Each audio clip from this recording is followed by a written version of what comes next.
Assalamualaikum warahmatullahi wabarakatuh. Waalaikumsalam warahmatullahi wabarakatuh. Today we will tell a story about the history of Tom Tam. And first, introduce myself. My name is Reksa Senariadi. My name is Sarvina Marcelia.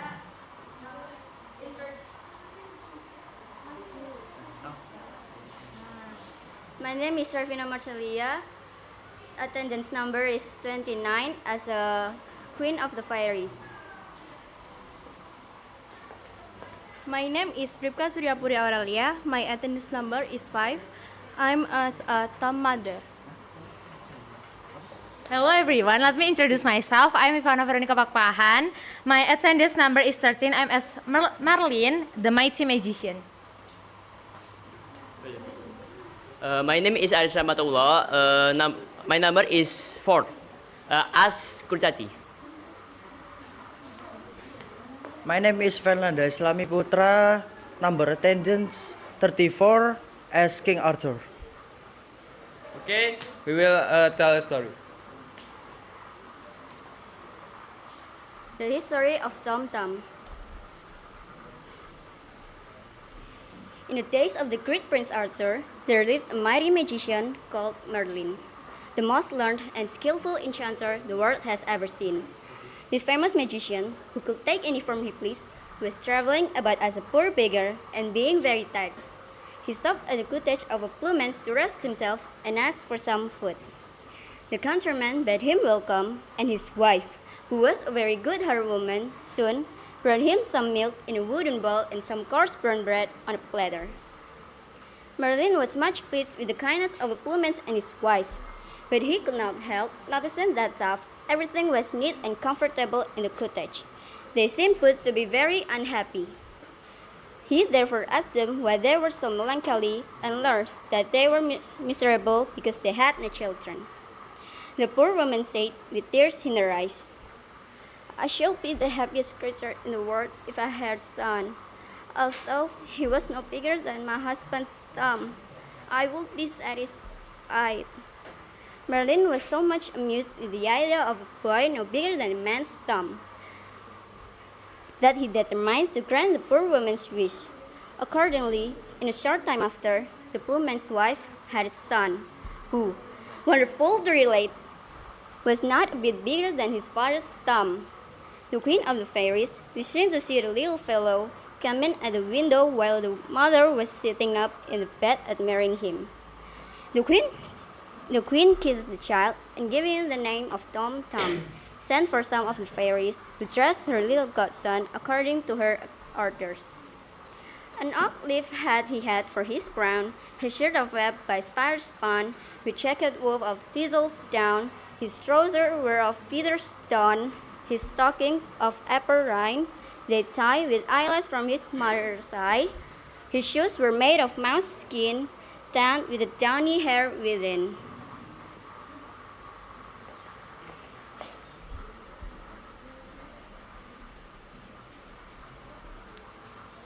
Tom never grew any larger than his father Tom, which was only of ordinary size, but as he got older he became very cunning and full of tricks. When he was old enough to play with the boys, and had lost all his own cherry stones, he used to creep into the bags of his playfellows, fill his books, and getting out without their noticing him, would again join the game. One day, however, as he was coming out of a bag cherry stones, where he had been stealing as usual, the boy, to whom it belonged, chanced to see him. Ah, my little Tommy," sighed the boy, "so I have caught you stealing my cherry stones at last, and you shall be rewarded for your thievish tricks." On saying this, he drew the string thick around his neck, and gave the bag such hearty shake that poor little Tom's legs, sting, and body were sadly burst. He roared out with pain and begged to be let out, promising never to steal again. A short time afterward, his mother was making a butter pudding, and Tom, being very anxious to see how it was made, climbed up the edge of the bowl, but his foot slipped and he plumped over head and ears into the butter without his mother noticing him. Wa stirred him into the pudding bag and put him in the pot to boil.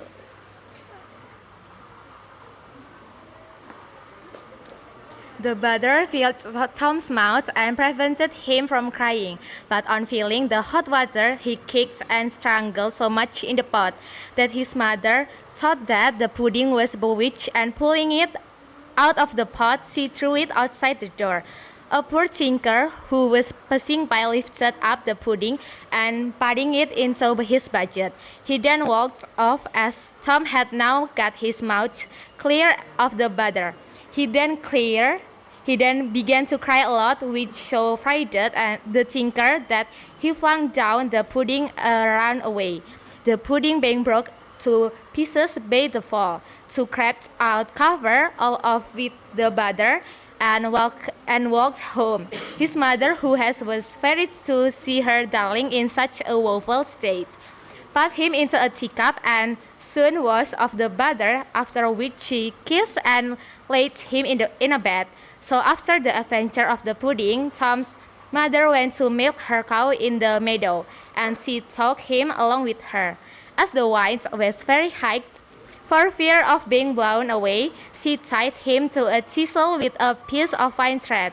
The cow soon observed Tom's oak-leaf hat, and liking the appearance of it, took poor Tom and the chisel at one mouthful. While the cow was chewing the thistle, Tom was afraid of her great teeth, which threatened to crush him in pieces, and he roared out as loud as he could, "Mother, mother, where are you, Tommy? My dear Tommy," said her mother. "Here, mother," replied he. In the red cow mouth, his mother began to cry and wring her hair, but the cow, surprised at the odd noise in her throat, opened her mouth and let Tom drop out. Fortunately, his mother caught him in her apron as he was falling to the ground, or he would have been dreadfully hurt. She then put Tom in her bosom and ran home with him. Tom's father made him a whip of a barley straw to drive the cattle with, and having one taken into the field, he slipped a foot and rolled into the furrow. A raven which was flying over picked him up and flew with him over the sea, and there dropped him. A large fish swallowed Tom the moment he fell into the sea, which was soon after caught and brought for the table of King Arthur. When they opened the fish in order to cook, everyone was astonished at finding such a little boy, and Tom was quite delighted at being free again. They carried him to the king, who made Tom his dwarf, and he soon grew a great favorite at court. For by his tricks and gambols, he not only amused the king and queen, but also all the knights of the Round Table. It is said that when the king rode out on horseback, he often took Tom along with him, and if a shower came on, he used to creep into his majesty's waistcoat pocket, where he slept till the rain was over. King Arthur one day asked Tom about his parents, wishing to know if they were as small as he was, and whether they were well off. Tom told the king that his father and mother were as anybody about the court, but in a rather poor circumstance. On hearing this, the king carried Tom to his treasury, the place where he kept all his money, and told him to take as much money and he could carry home to his parents, which made the poor little fellow caper with joy. Tom went immediately to procure a purse, which was made of a water bubble, and then returned to the treasury, where we received a silver three-penny piece to put into it.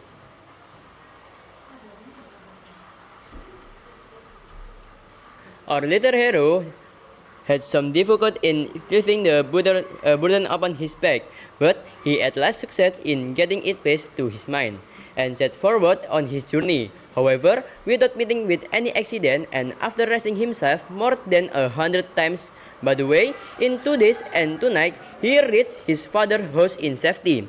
Tom had traveled 48 hours with a huge silver piece on his back, and was almost tired to death when his mother ran out to meet him and carried him into the house, but he soon returned to court. As Tom's clothes had suffered much in the batter pudding and the inside of the fish, His Majesty ordered him a new suit of clothes, and to be mounted as a knight on a mouse. Of butterfly wings his shirt was made, his boots of chicken hide, and by a nimble fiery blade. Well learned in the tailoring trade, his clothing was supplied, a needle declared by his side, a dapper mouse he used to ride, to strut Tom in stately pride. It was certainly very diverting to see Tom in distress and mounted on the mouse, as he rode out hunting with the king and nobility, who were all ready to expire with laughter at Tom and his fine prancing charger. The king was so charmed with his address that he ordered a little chair to be made, in order that Tom might sit upon his table, and also a place of gold, a span high, with a door an inch wide, to live in. He also gave him a coach drawn by 6 small mice. The queen was so enraged at the honors conferred on Sir Thomas that she resolved to ruin him, and told the king that the little knack had been soused to her. The king sent for Tom in great haste, but being fully aware of the danger of royal anger, he crept into an empty snail cell, where he lay for a long time until he was almost started with hunger.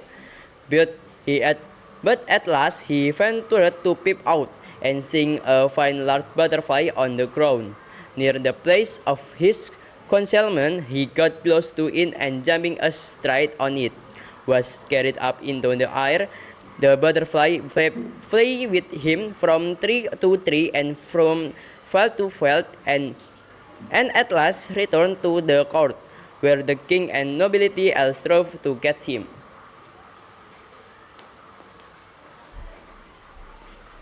But at last poor Tom fell from his seat into a watering pot, in which he was almost drowned. When the queen saw him, she was in a rage, and said he should be beheaded, and he was again put into a mouse trap until the time of his execution. However, a cat, observing something alive in the trap, petted it about till the wires broke, and set Thomas at liberty. The king received Tom again into favor, which he did not live to enjoy, for a large spider one day attacked him, and although he drew his sword and fought well, yet the spider's poisonous breath at last overcame him. He fell dead on the ground where he stood, and the spider sucked every drop of his blood. King Arthur and his whole court were so sorry at the loss of their little favorite that they went into mourning and raised a fine white marble monument over his grave with the following epitaph: "Here lies Tom, King Arthur's knight, who died by a spider crawl bite.